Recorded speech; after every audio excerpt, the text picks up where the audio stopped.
think your music is for fans of? I think my music is for people who are just looking for a good time listening to music. You know, stuff that gets you jamming in the car. I like to dance. You know, if you like to have a little groove in your step, I'd say it's for you. What's your favorite song on the album?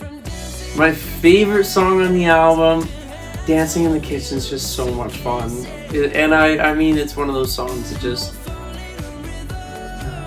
you fall in love with. At least I have.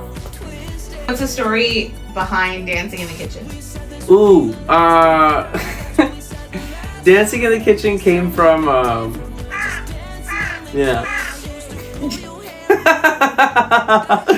Dancing in the Kitchen came from a good friendship, a long night, and good fun. Where did you record Dancing in the Kitchen? I recorded Dancing in the Kitchen in North Vancouver with Ryan Stewart. I started the album with him, and then Dancing in the Kitchen was the last edition, and called him up, and he was the right guy for the job, and I think he delivered. Yeah. Why did you decide to call the album In and Out of Love? Well, the album had so much that was either about falling in love or being out of love, and then seeing all that just together, I was like, wow, like where have I been? I've been in and out of love. So it just made sense. What was your favorite song to record on the album? That's my favorite song to record on the album. I feel like Red Lights was a really memorable one because we recorded that in Toronto, and there was just so much energy in the booth when we were doing it. And I remember every second of that one. So we were recording out of Ironworks in Toronto, and just being in such a historical place where, you know, like the vocals that I grew up listening to have been produced out of there. To cut my voice there and work on that record and just have the pre-existing vibe of that room, you know, it felt so right, and I felt like it really helped me get in the zone, especially with the team I had around me at the time. So we had Jordan who was producing it, and he came in hot with the track. You know, when two things mix real well, like cinnamon and a coffee, that was just like that. You know, it was like one of those good additions, like a multiplier in the room. And I love the vibe he brought as a producer, and we just collaborated so well on that track. And you know, we did it in 2 days. So Red Lights I wrote with David Messi and our other buddy Kenny Brown, who's also known as Brown Liquor Music. And when we established the groove of this song, the lyrics just pumped right out, and I don't think I've had more fun in a writing session than with writing Red Lights. I think my music is for fans of like Sabrina Carpenter, Shawn Mendes, people who enjoy like a little bit of tongue-in-cheek, lighthearted nature in their music. That's where I'm writing right now. Do people compare you to them a lot, or is there anybody else? I do get comparisons to them. I get a lot of comparisons to all the guys with curly hair, which, you know, it checks out. Where did you record the album? So the album was recorded primarily in North Vancouver with Ryan Stewart. We also did some recording at the Armory just off Granville. And then the other half of it we did down in Studio City with Brian Howes and JVP.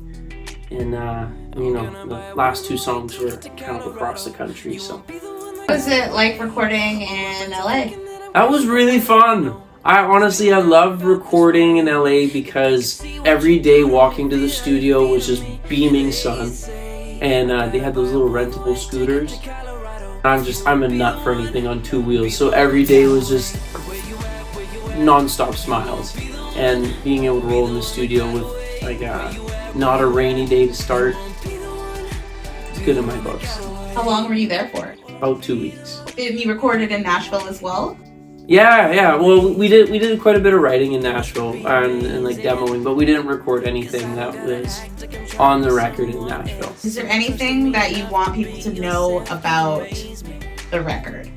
Well, when I started writing the record, I was like freshly 20, and there's a few songs on there where you can hear my 20-year-old voice, and some of the later songs you're hearing me more in my mid-20s. I think it's just so cool to see the project come to fruition, follow through, and be out. But I love hearing my voice throughout the years, and maybe you can pinpoint where it changes. What was your thought process behind picking the order of the tracks on the album?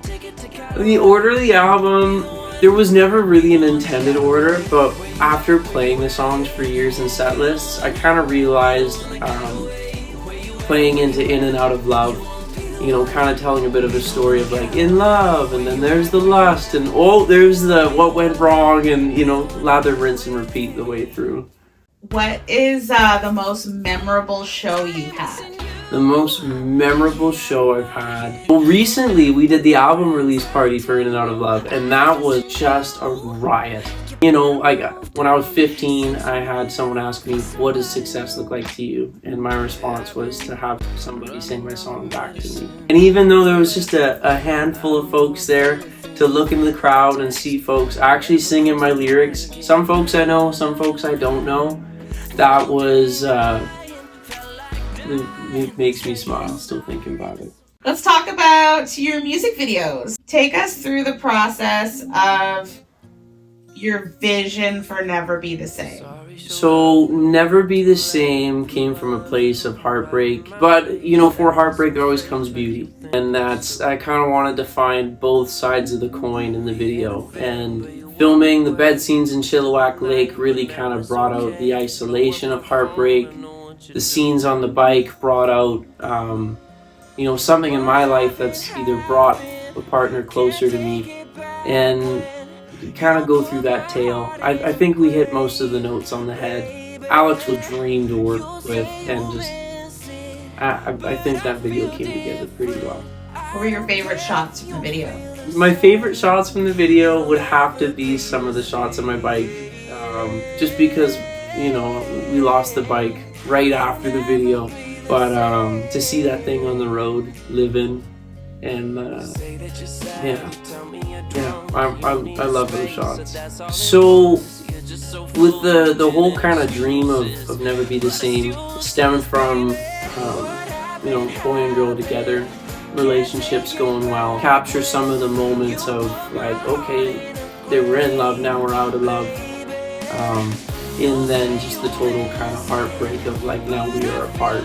And I feel like the bed scenes really captured that. I sent him a photo of this guy laying on a bed, and it was, I don't know if it was edited or whatever, but it just looked cool, and the feeling of it really embodied something that I wanted to capture in the video. So to see that come to life was really cool. With the wardrobe and everything, just trying to pick the right colors of, what are you wearing when you're in love? Like, you're putting in effort, like there's definitely consciousness there. And then the Out of Love is just a little more simple, just kind of like, okay, I woke up and I gotta put clothes on. My stylist Sugar Boy and I sat and settled on kind of the design of my brand, not only my brand but my logo. And we decided to go with my family crest, which you can see kind of hidden on the breast pocket of a few of the shirts in the video. And just seeing my crest, which is a part of me, like snuck in there, was real cool. And it was nice seeing the first run,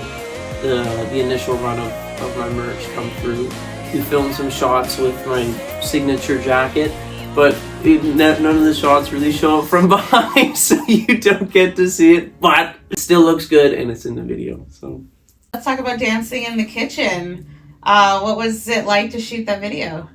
Filming Dancing in the Kitchen was a lot of fun. Now, mind you, I've never rolled around a loft in boxers and underwear for that long in front of a whole team of people, but at the end of the day, I don't think I've had more fun filming a video. It was just like pure joy, light plan and roll with it.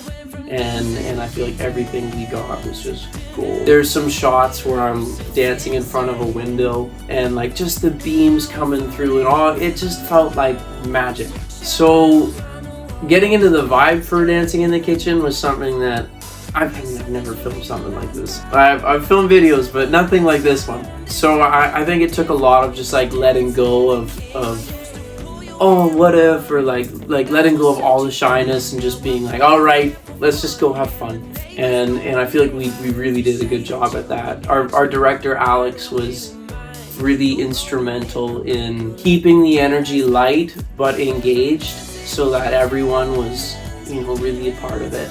And once again, just, having the right team with you. Jackie, Shugs, Adam.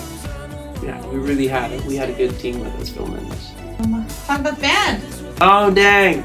The band for Dancing in the Kitchen was so much fun. The guitarist in there is actually the brother of the girl who's in Never Be the Same. So it was just one of those things where our actress had, I think she got COVID, and it all fell in. So we landed Nicole for Never Be the Same, and she was like, hey, my brother plays. So he came in on a dime, and then the drummer, Brendan Leone.